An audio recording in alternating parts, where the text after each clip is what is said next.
Welcome back to Introduction to Biblical Hebrew. My name is Candice Reynolds, and in this video, I'll be discussing the definite article. What is the definite article? Now, in English, we have something that is referred to as an indefinite article and a definite article. The indefinite article is a or an. So, for example, if you're seeing a car or a girl or a donkey, by using the word a, it is not being specific in terms of what car it is or what girl it is. It's just saying it in the general sense.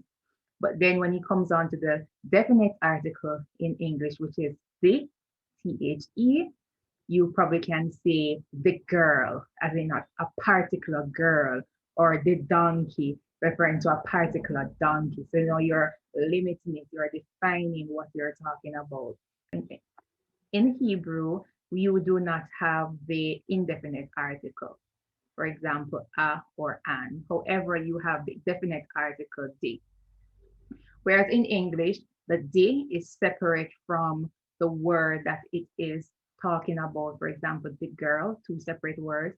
In Hebrew, the definite article is attached to the word that it's defining. So, for example, if it is saying the man, it is attached to the word man. Take a look at my screen. On the screen, you're seeing two words. You're seeing Isha, which is woman in Hebrew, and Ish, which is a man in Hebrew. Now, this can either be translated as woman or a woman. There's no a in Hebrew, as mentioned before, and so you can supply the a if you so like based on the context, or you could just say Isha or Ish. The indefinite article, as I mentioned before, is prefixed on the word that it's defining, and it is prefixed as a he, a pata, and a dagesh forte. You're seeing an example of how the definite article is attached to a word. So the word that it's been attached to is melek, and melek, mem, shigol, lamed, shigol, and the final kaf means king or a king, and the definite article, he, pata, and the dagesh forte. This entire thing means the in Hebrew, and when it's attached to the king, it becomes no longer a king, but it's now the king. And what has happened is that so we have the he, the pata, and it is doubling the first consonant in the word that is attached to. Now, if this consonant here was a resh or an aleph or an ayin, which are gutturals or semi-gutturals speaking to the resh, then because you cannot double a guttural, what would happen is that the pata would be lengthened and become a kamet. And so that is referred to as compensatory lengthening. It was a het or a he, which are also gutturals. What would happen is that you cannot double it, so you will not have the dagesh forte. All you would have is the he and the pata. And this would be referred to as something like virtual doubling, because it would seem as if it is doubled because the he and the het looks like the he right here that is going. It makes up for the loss of the dagesh forte. All right, so there are some other examples on the screen. We already went through the first one, which is melek, king, and then when we add the definite article, it becomes the king. The next example is davar. Davar means word. And when the definite article, the he, the pata, and the dagesh forte is attached to it, it becomes ha davar. One is bein, and when it is combined with the definite article, you get the son or habin. And so it's no longer a son or son, but bein, habin. We're moving on to the wa conjunction or the verb conjunction. So what is the verb conjunction? What is a conjunction? A conjunction is used to connect sentences or to connect words. For example, you want to say the man and the boy. You want to put the boy and the man together, use the word and to connect them. And so the verb conjunction is relating to the word and. How does the verb conjunction look and how does it work? The verb conjunction, like the definite article, is also used as a prefix. So it's prefix to the word, right? Let's give an example. So on the screen to my right, the verb conjunction is a verb and a schwa. So this represents the word and. Example, you want to say and a slave, you would attach the verb conjunction, which is this, to the word slave, and it becomes and a slave. The verb conjunction works by simply prefixing it to the word, and then it becomes, it is no longer, for example, father here is av, which is a father. When the verb conjunction is attached to it, it becomes and a father. Further examples, you have just learned that there is no indefinite article in Hebrew. However, when you see a word, for example, like son, you can either translate it son or a son, right? And so in the first sentence that is on my screen, the first word, remember you're reading from right to left, the first word is son, and son is bane, bane. So son, you can say son or a son, and the verb conjunction, which is and, is prefixed to the word daughter. Daughter is that. And so when you put it together, you get a son or son and a daughter. You can have son and a daughter. You can have son and daughter or a son and a daughter. Any translation is correct. The other sentences is the same. In order to get to connect two words in a sentence, and you want to use the word and, you simply prefix the word that you're connecting it to. So it's the same for the rest of the sentences here. All you're doing is prefixing it to the word that you're connecting it to. You're prefixing the verb to the word that you're connecting it to. There are sometimes when the verb conjunction may not look like, there are times when the verb conjunction may not look like a verb and a schwa. It may take the format of a shrek.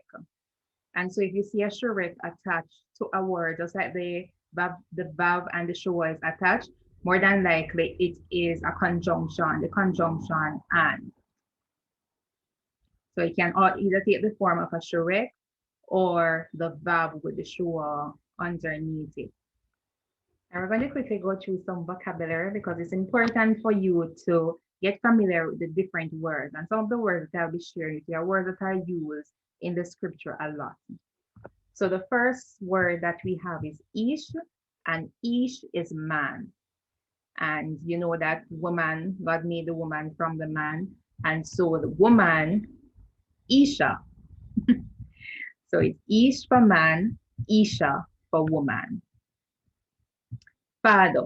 Father can be pronounced two ways in Hebrew. The more formal way is father, which is av, and then you can have abba.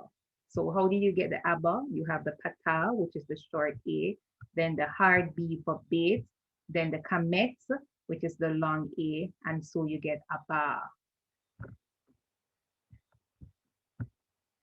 The next word is mother. Just like how you can have two words for father, you can also have two words for mother. So the more formal one, mother, is aim. And I say aim because the sire is pronounced like an A, as in day. And it is connected with the final M, and so you get aim. And for mother, it is ima. Then we have sister and brother. How do you say brother in Hebrew? To say a brother in Hebrew is ak. And it is ak because remember this letter that ends it is the hek, as in back. You're pronouncing it from your throat. And this is the kamet, the long E. So brother is ak. And sister is, you realize it is the same ak, but it's a shorter A that they use here, and it is a cut, a cut. Now this is singular. So even though you see the ending that you used to pluralize a noun with attached to sister here, it is not saying that it is sisters.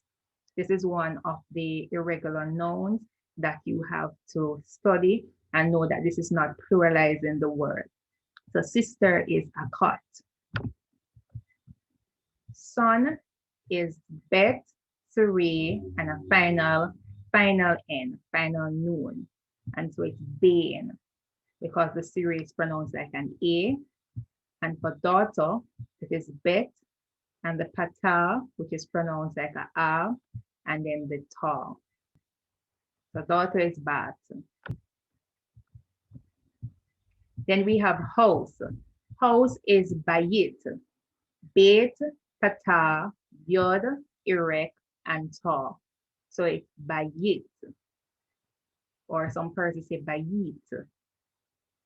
Bayit or Bayit. Either is correct. Then we have the word Torah. Torah, and the Torah refers to the first 5 books of the Bible. Genesis, Exodus, Leviticus, Numbers, Deuteronomy, and it means law. It doesn't mean a single law, it means a package of laws.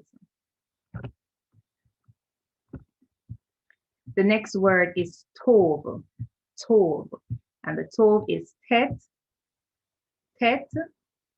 Holem Vav, and Beit.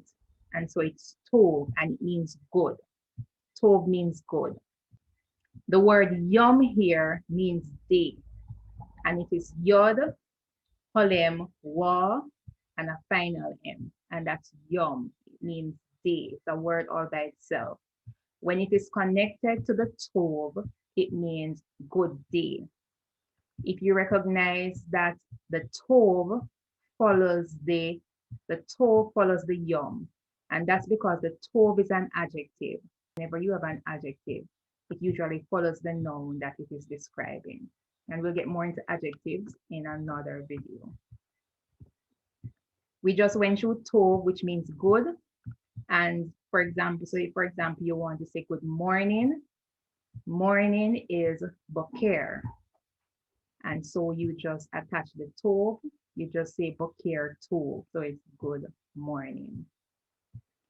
And for evening, evening is Erev. Erev. And Tov, you know it's good. So Tov, so Erev Tov. Evening, it is Erev Tov.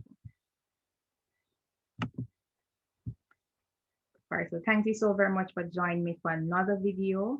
We have come to the end of this session where we have discussed the definite article, the verb conjunction, and so in the next video, I'll be going through prepositions, pronouns, and adjectives. You don't want to miss it.